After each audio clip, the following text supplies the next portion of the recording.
C'est l'occasion unique de présenter une enceinte unique aussi, toujours chez Magico.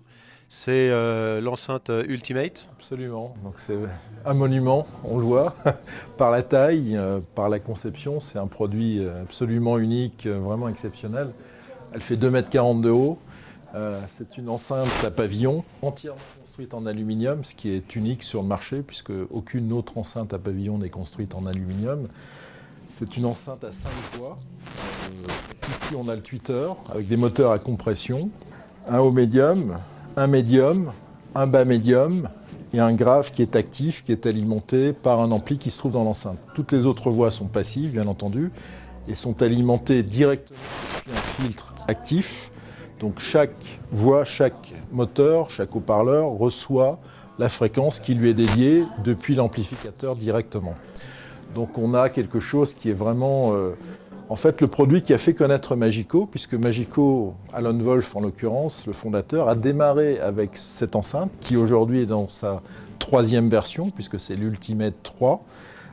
Et en fait le projet était parti d'une demande qui lui avait été faite de créer la meilleure enceinte possible de la part de passionnés qui lui avaient ouvert un budget pour ça. Et pendant plus d'1 an, il a travaillé, il a essayé toutes les possibilités possibles pour arriver à sortir ce produit qui n'était pas aussi élaboré à l'époque qu'il l'est aujourd'hui, puisque là, il y a des modifications qui ont été faites, notamment sur la structure arrière et également au niveau des haut-parleurs.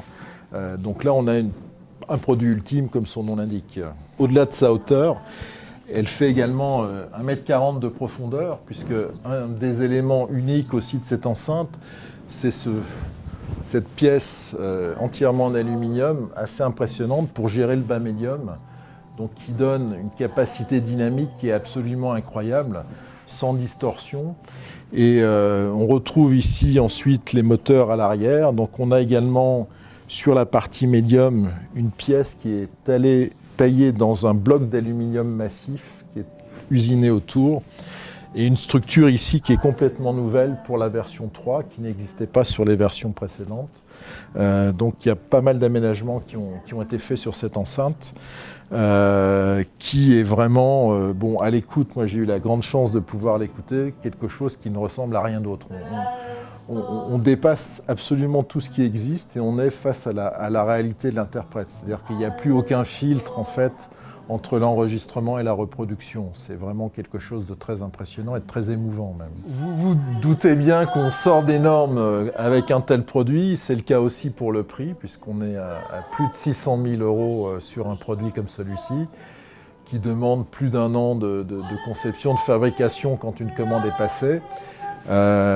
Chaque moteur, chaque haut-parleur vaut à lui seul environ 10 000 €. Il y en a 8, sans parler du grave. Donc on comprend déjà, juste en prix d'achat, ce que ça peut coûter. Après, le travail d'usinage est absolument fou aussi. Et on est sur un produit ultime, évidemment. Mais quand je l'ai fait écouter à une personne qui m'accompagnait, je l'ai vu pleurer. Donc c'est peut-être le prix de l'émotion.